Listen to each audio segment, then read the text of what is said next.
ले, फिर आ गए सब राजी खुशी। हाँ, तेरे को क्या लगता था कि लौटेंगे नहीं? गलत। जब तक तोड़ेंगे नहीं तब तक छोड़ेंगे नहीं।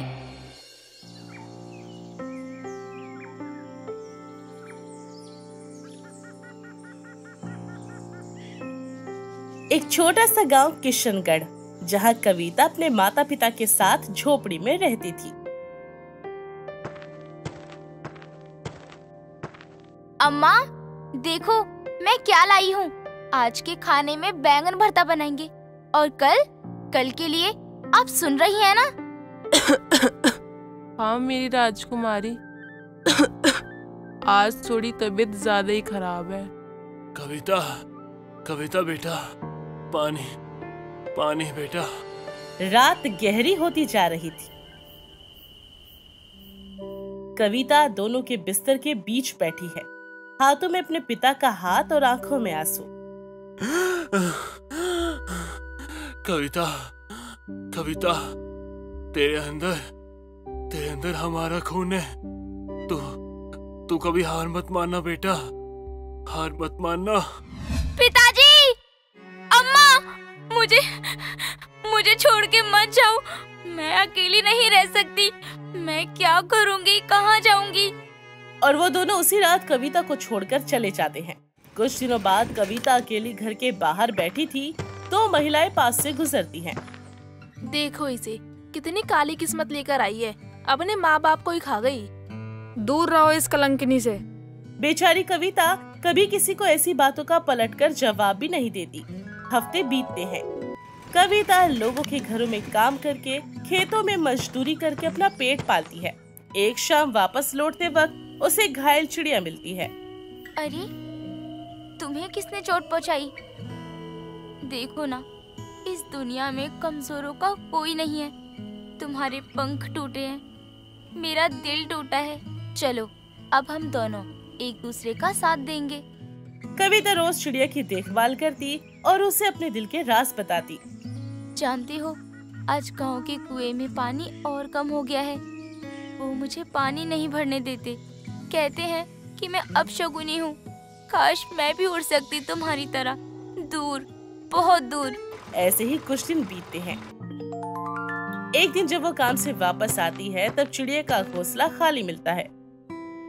वो दुखी होकर बोलती है, तुम भी चली गई, सब छोड़कर चले जाते हैं मुझे। क्या मेरी किस्मत में सिर्फ अकेलापन ही लिखा है?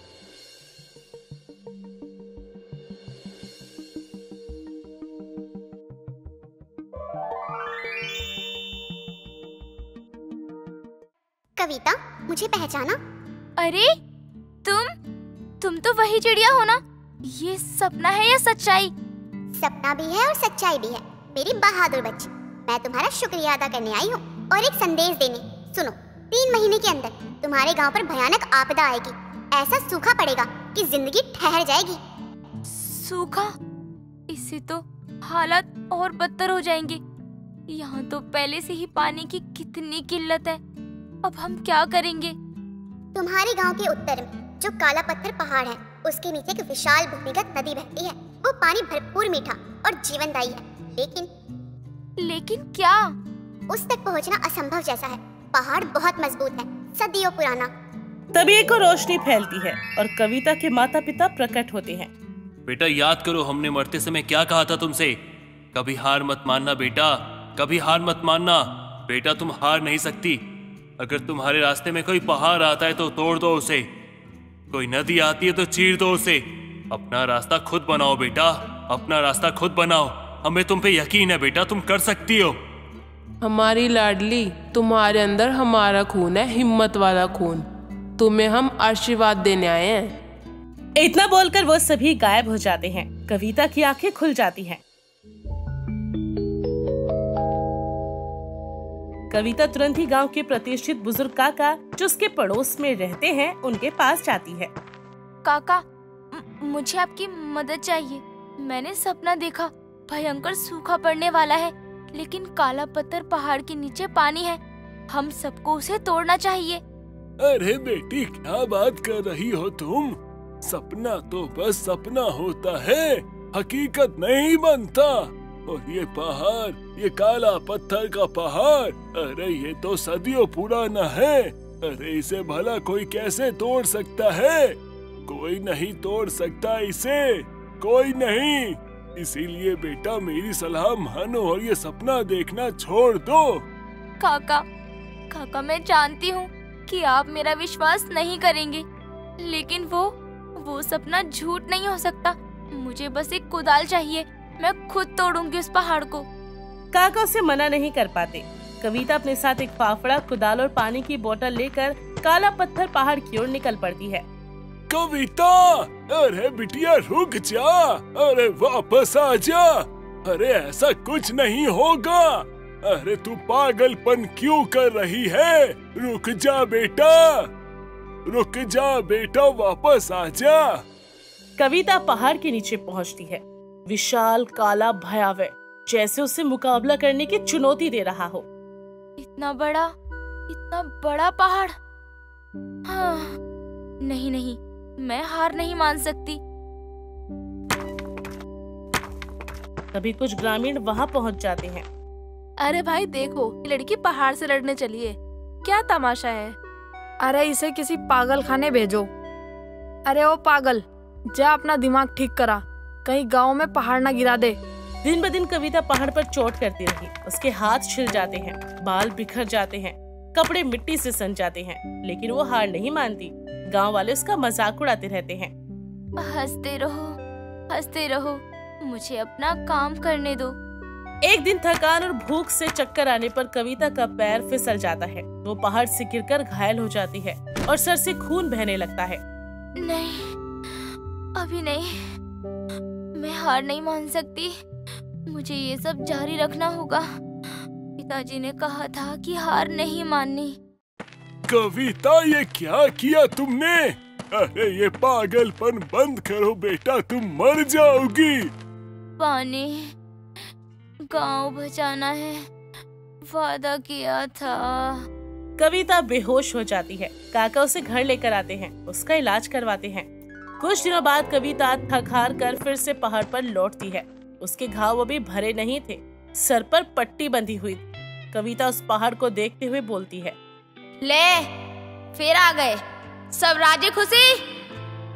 हाँ, तेरे को क्या लगता था कि लौटेंगे नहीं? गलत। जब तक तोड़ेंगे नहीं, तब तक छोड़ेंगे नहीं। और वो फिर से पहाड़ को तोड़ने लगती है। ऐसे ही कुछ हफ्ते और निकल जाते हैं। जैसा उसने कहा था, सूखा शुरू हो जाता है। आकाश साफ रहता है, एक भी बादल नहीं। कुएं सूख जाते हैं। पता नहीं क्या होगा हमारा। पिछले 3 हफ्तों से बारिश ही नहीं हुई, कुएं भी सूख गए हैं अब तो। मेरा बच्चा, हाय मेरा बच्चा तो प्यास से तड़प रहा है। कोई आके उसकी मदद करो। क्या वो पागल लड़की सच कह रही थी? उसने कुछ महीने पहले ही सूखे की बात की थी। गांव में स्थिति बदतर होती जा रही थी। पंचायत आपातकालीन बैठक बुलाती है। हमें गांव छोड़ देना चाहिए, यहाँ बस मौत का इंतजार है। रुको जरा, शायद हमारी उम्मीद खत्म नहीं हुई। वो लड़की, वो कविता, उस लड़की कविता ने 3 महीने पहले भविष्यवाणी की थी कि बारिश नहीं होगी, सूखा पड़ेगा। देखो, सूखा पड़ गया। वही पागल लड़की, वो क्या जानती है? और उसने ये भी तो कहा था कि काला पत्थर पहाड़ के नीचे पानी है। वो अकेले पहाड़ को तोड़ने की कोशिश कर रही है, जबकि हम सब उसके ऊपर हंस रहे थे। क्या ऐसा हो सकता है? वाकई पहाड़ के नीचे पानी है?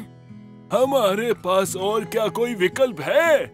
मैं जा रहा हूँ कविता के पास। अगर मदद कर पाया तो ठीक, नहीं कर पाया तो उसकी मदद करते करते मर जाऊंगा। लेकिन उसकी मदद मैं करूंगा। तुम में से किसी को आना होगा तो आ जाना, वरना मैं अकेले ही काफी हूँ। लेकिन मैं अब उसकी मदद करके रहूंगा। जब तक इस बूढ़ी हड्डियों में ताकत बची है, तब तक मैं कोशिश करूंगा और मैं उसकी मदद करूंगा। धीरे धीरे एक एक करके सभी लोग अपने अपने औजार लेकर काला पत्थर की ओर चल पड़ते हैं। जहाँ वो पहुंचकर देखते हैं कि कविता अभी पहाड़ पर चोट किए जा रही थी। कविता, कविता। कविता मुड़ती है। आप लोग यहाँ? फिर से आप लोग मेरा मजाक उड़ाने आए हैं? नहीं बेटी, तुम्हारी मदद करने आए हैं। तुम सही थी, सूखा पड़ गया है, हम मर रहे हैं, हमें माफ कर दो, हमारी मदद करो। पलक झपकते ही पूरा गांव कविता के साथ मिलकर पहाड़ पर चोट करने लगता है। छोटे बड़े मर्द औरत सभी अपनी ताकत लगा देते हैं।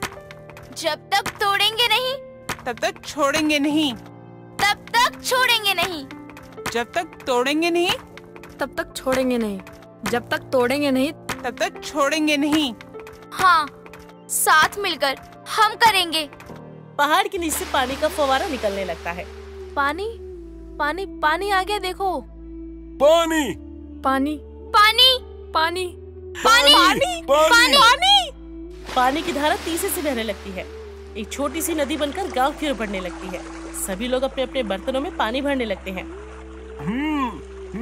ये पानी तो बहुत मीठा है, ऐसा स्वाद तो मैंने बचपन में चखा था।